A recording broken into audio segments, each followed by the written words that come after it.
Hi everybody, this is Neil from neilacademictuition.com, and this is the first of 3 videos I'm doing about systematic reviews.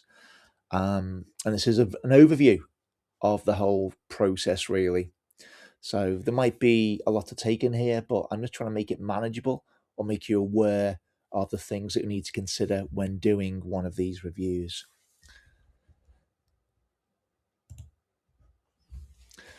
A few things to consider before we start. Well, firstly, these type of reviews are more common in healthcare because a lot of these reviews, the systematic ones, are related to things to do with guidelines and policies and seeing out treatment models that work or don't work and trying to evaluate them.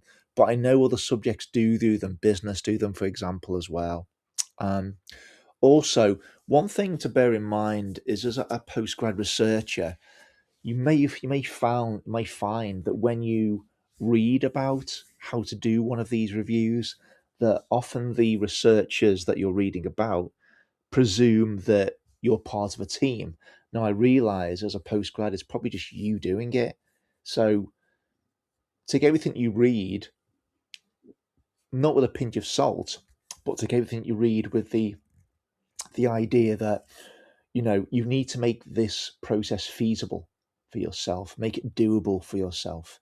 So, some of the things you won't be able to do in that much detail. For example, you don't have time or the resources to look through lots and lots and lots of data when you get it. You've got to make it manageable. And again, obviously, your lecturer will guide you on this, but it's important that try not to feel too overwhelmed with the process because it's only you. One of the reasons we do systematic reviews is because of their place at the top of the research pyramid, as you can see here. And so that's why the process of writing one is quite methodical and systematic. Well, obviously, it follows a process, it follows a procedure. And that's really, really important because you want to make it as transparent as possible, effective as possible, and obviously as usable as possible for the person reading it. And that's why you need to take your time as much as you can before you actually start doing it. And I know you might be eager to begin, start the process, but take your time at the start. It will pay off, I promise. There were different types of reviews. Here's a few on the screen. You may have heard of a scoping review as well, which are very similar to a systematic one, but there's no critical appraisal in a scoping review, and also it's for a different purpose. It's to find out what's out there. Many people use a scoping review to lead to a systematic one. You find out what's out there and then you go and research that area because you found maybe there's not much information about it or there's not much research being done in it. So that can be a good way. Also, one thing to say is that before you actually write before you write a systematic review, it can be good practice to do a quick scoping exercise just to see what information and what ideas are already out there. And that doesn't mean do a full scoping review. I don't mean that, but see what's out there, and then you can determine whether it's useful to do your SR in this particular area. And there's other review types you can see at the bottom: narrative review, rapid review. The clue there is in the name rapid. So these are not as detailed, and they're just kind of very similar. So they're done, but they're done for kind of different purposes. Now, as a postgrad student, there are different things that can get in our ways, of course. So we've broken this down into symptoms, root causes, and prevention, how to fix it. So let's go through them. So it's possible you might feel that you're drowning in research. There's lots of research out there, and you're like, oh no, there's too much. Well, if your search strategy is loose, unfocused, the criteria is not focused, and you don't have a good PICO question, this will lead to too much information for you. So That's why it's important, as I said on the previous slide, to take your time. Use the PICO framework or PICOS or PECO. There's different ones to formulate your question. Get a solid question before you start, and work with a librarian at your university when you're conducting the search. Okay. Another thing that can happen is, because sometimes writing a systematic review can seem to go on forever. Like a lot of research, like writing a dissertation, it can seem, oh, I've got like a year to do this or 9 months. It's a long way off. It's a long process. Well, that time goes quick. So it can be easy to lose focus though. But if you can maintain it by planning back from the deadline of when your SR is due in, when your research project is due, that can be helpful, because then you can see how much time you really do have and how many sections you need to write, and then plan the time accordingly, which we know if you're working or if you've got a family, this can be tricky to do. So if you plan it and spell it out, so to speak, you won't be fooled in thinking you've got a lot of time when really you probably don't. Sometimes registering it with Prospero can be useful. That's a rigid protocol framework. Um, Again, you might not need to register with Prospero. Your lecturer will tell you more about that. The last bit is the writing phase. We might begin writing, or you might find it difficult to start writing. If you find it difficult to start writing, the temptation is to go and research. Well, that's not very useful, because you don't have thousands and thousands and thousands of words to use. You have a word limit, so you've got to start. So that paralysis of starting writing is something different. But if you can break it down, again, manageable sections, and just start. Don't think about being perfect, just start. However, during the writing phase, you can also face some kind of paralysis. For whatever reason, things get in the way. You don't feel confident. You lose heart for whatever reason. And some sections, remember, are really detailed, and they will take time. So if you're finding that your process is unstructured, a bit messy, you're not adhering to a particular framework, maybe don't have anyone to keep an eye on you, maybe don't have many meetings, your lecturers about it. Once you start, it's easy to do this. So if you can make contact with other people on the course you're doing, that can be really, really useful. That's one way. The INRAD structure is a common structure, which basically is basically going through the introduction, methods, results, and discussion structure. And I think it's been a bit of a simplistic acronym, I guess, but fundamentally, that's what your review is going to follow. One way to counteract the feeling of feeling overwhelmed, especially the start, is to, as it says here, front load the effort. The more you do at the beginning, the more straightforward, I'm not going to say easier, because it's not, the more straightforward, though, the results and the discussion will be. And so if you spend the time getting the PICO right, getting the search strategy right, inclusion and exclusion criteria right, that can really, really help you. So the temptation, I think, is to rush into it. If you rush into it, you might be faced with more of a line graph, like we've got the lines on there. Line graph on the slide here, which looks like really like something you'd see at a hospital, doesn't it? That's like a heart monitor. But if you can front load it, spending more time at the start, which will be stressful because you need to get it right. But once you get past there, then hopefully things will, go, I say not quickly, but they go effectively. The trick really is to keep moving forward. That's the thing. So box off one section at a time. Now, this is a simple blueprint, as it says. So we define the question first, then you do a search strategy, you screen and filter the results, the data you've got, you extract it, you appraise the evidence, then you synthesize and write about it. So the then here is number 5. Although really you could say there's a 5, 6, and 7, where 5 is the results, 6 is a discussion, 7 is your conclusion. However, here we've got 5 to relate to both the results and the discussion, because this is really where the important information is, where you make sense of what you found. You tell the reader who says what, who says something different. You compare and contrast, and in the discussion you go further. You evaluate it. I've mentioned the PICO a few times. This is what it stands for if you're not sure. So when you do formulate your question, ensure that each part of your question relates to a part of the PICO. And in your method section, you'd need to say what the PICO question was, and how you're going to use it and why you think it's relevant to have that question, your rationale, I guess.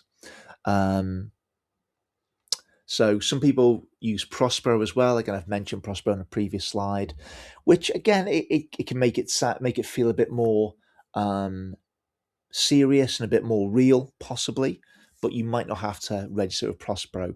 You'll be told about that, I'm sure. But focus on getting your PICO spot on. Then you go to your search strategy, which you could do with doing with your librarian. So hopefully you've got access to a librarian. It's tricky to do it by yourself. Not impossible, of course, definitely not impossible, but you could do with a helping hand. So the search strategy, you'll need to detail what databases you use, what synonyms, a step-by-step process. Because remember, the search strategy, well, the whole methods really is the same way, it functions the same way that the method section in a journal functions. As in, it needs to be transparent. You need to be able to replicate it, or someone needs to be able to replicate it if they wanted to. And so the more errors you find in your search strategy, in your method section, you might say, the more that the reader and the marker of your systematic review is going to find holes in it. So remember, be detailed, the process, the rationale for using different things. And so you'll show the reader how you narrow down your search.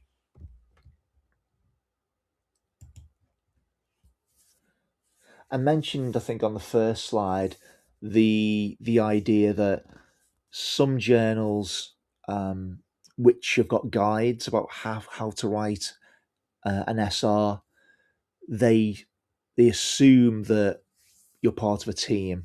And so here, the idea is you've got 5,000 papers. Well, okay, that's a very, very first search. But then you've narrowed it down to 50. Even if you're on your own, 50 is still a lot of studies to read through in detail. 50 is too many. So don't aim for 50. You need to aim for far fewer than that. Far fewer.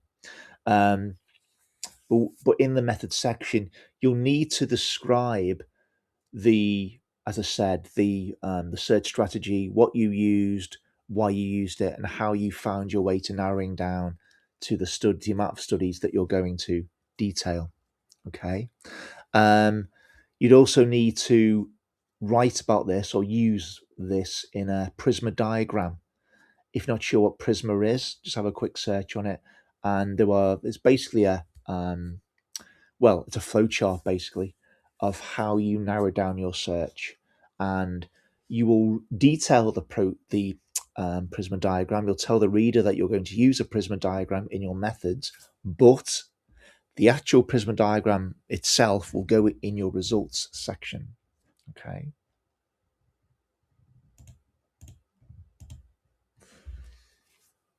So you're going to extract the data. You're going to write about how you extracted it. You're going to write about the sources that you found.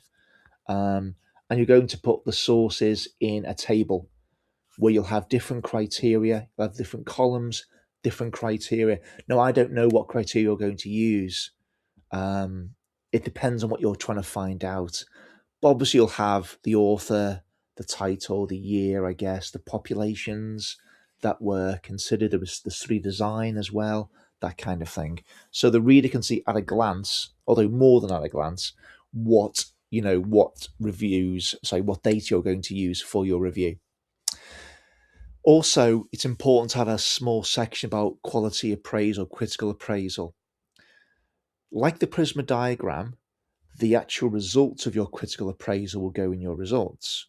But in the pre-result section, if you will, in the methods, you're going to say what critical appraisal tool you used, and there are different tools out there. So what tool you used, why you used it, and how the tool works. How does the tool assess criticality? Sorry, does it use questions? Does it have a ranking method? That kind of thing. And there are different tools depending on what studies you are looking at. For example, if you are only going to look at studies that were randomized control trials, you can find a tool for that. If you've got a range of study designs, from different things, maybe some case studies, maybe some RCTs, etc., then there are critical appraisal tools you can use for that as well. So you can use a range of different things depending on not how you feel, sorry, but how your research came out, you might say, when you extracted it. Yeah.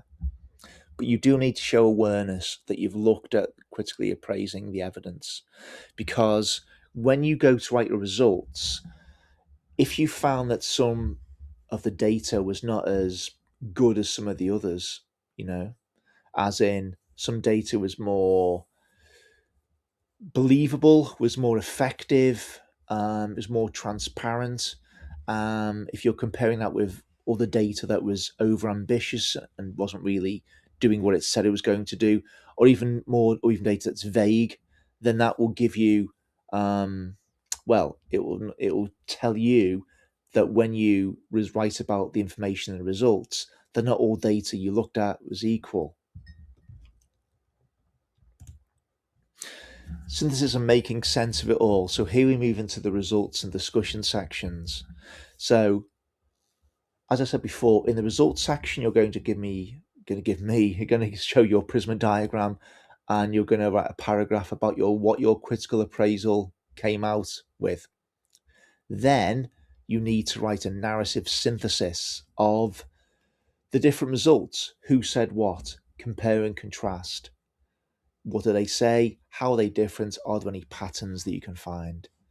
You might organize this into themes depending on what your data is telling you.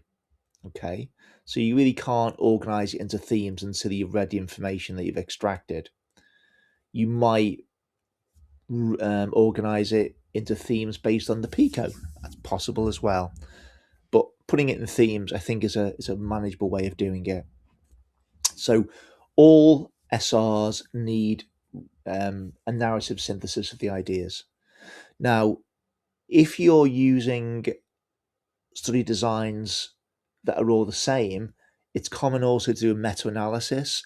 So if you had all our CTs, you could do a meta-analysis of them. Again, hopefully at your university, there's someone who'd be able to help you with doing a meta-analysis, because they are tricky. If you do a meta-analysis, you would still need to write about the narrative synthesis as well. So you've got to do both. However, if your studies were found to be quite varied in terms of the design, then you probably wouldn't use a meta-analysis. And then you'll go on from there in your discussion, where you evaluate what the results are telling you. So then you could organize it in the same way by themes, but instead of repeating everything from the results, you need to kind of read between the lines, maybe compare the results with what previous literature found. Remember the previous literature that you'll detail in your introduction, and then evaluate from there. Are your results different? Why? Why not? What is that showing you? Again, remember, as I said, I'm going to do a video about the results and the discussion sections as well. Modern Tech Toolkit, lots of T's there. As you can see, there's a range of different software out there. You might use some of it, you might use none of it. Some of it may be more instantly user friendly than others. But things like certainly Zotero and Mendeley can be helpful to keep track of the different sources that you're looking at. It can be easy to get lost. So I recommend looking at them if you haven't used them before. Screening and extraction. Rayan can often be useful. You may be given a subscription to use it by your university. And also remember I mentioned the meta-analysis, things like why SPSS can be useful there. But again, you need someone who knows what they're doing. Not impossible to do it by yourself, obviously. However, if you've got someone who can guide and show you and go and show you how to input your results and get the information from them, then that'd be really useful as well. I mentioned IMRAD briefly before. This is what it really stands for. So it's the thread running from introduction to methods to results and discussion. Now, here I've only got 4 sections, but these are obviously detailed sections. The introduction is going to introduce a topic, background information. So it has a lit review inside it. The method section is extensive. It has your PICO, your search strategy, the inclusion exclusion criteria, the critical appraisal methods you used, awareness of bias as well, and how you're going to mitigate against this from occurring as much as you can, or being aware anyway. You might not be able to mitigate against it, but you'll be able to show awareness of, your knowledge of what bias might be in the results that you're looking at. Then you've got the results section where you have your Prisma flowchart, your conclusions about the critical appraisal tool you used, and then the results themselves, in themes, for example, or any other way that makes sense to you, comparing and contrasting the information. Then the discussion, which is really the nitty gritty, I guess, where you actually go on to evaluate the strengths and weaknesses from the results that you detailed, what it's showing you, what it's not showing you about the actual information you're trying to find out about.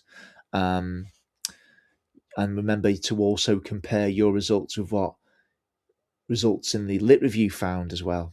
So again, is yours different? No, yes, why not, what it's showing you. So SIMRAD, again, simplistic, but it's a useful way to know what you're doing. So remember, because it's a systematic review, the guidelines are quite specific, as they would be. It's systematic, because remember, the idea is for someone to replicate this your study if they wanted to. That's why you need to be clear in all the different sections. Remember, even though you might see the framework, if you will, or a framework is quite rigid, it's there to make sure that you do it in a systematic way. There is a clear procedure. And as it says here, they are carefully engineered guardrails, if you will, to stop you from veering too much off them and going off on a tangent, which can be possible. They're there to bring you back and make sure that, you've got it under control.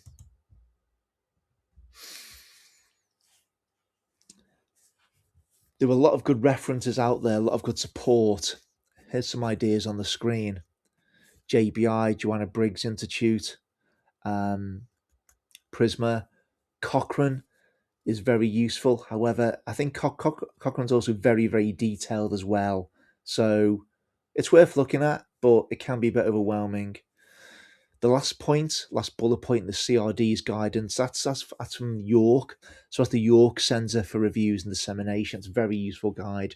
It's detailed, but it's accessible, I found. And it's got some good suggestions on what to write and what to include. That's a free guide, so I recommend looking at that. So as I said, coming next, we have writing your introduction and method sections. And after that, there'll be another webinar about your results and discussion. Okay. So wherever you are at the moment with your systematic review, whether you're at the start, whether you're just thinking about doing one, I hope this was useful in some way. But as I said, hopefully if we look out for the future videos, I'm going to go into more detail about some of the sections I've covered quite briefly here. Okay, so you can find me at neilproofs.com and also neilacademictuition.com.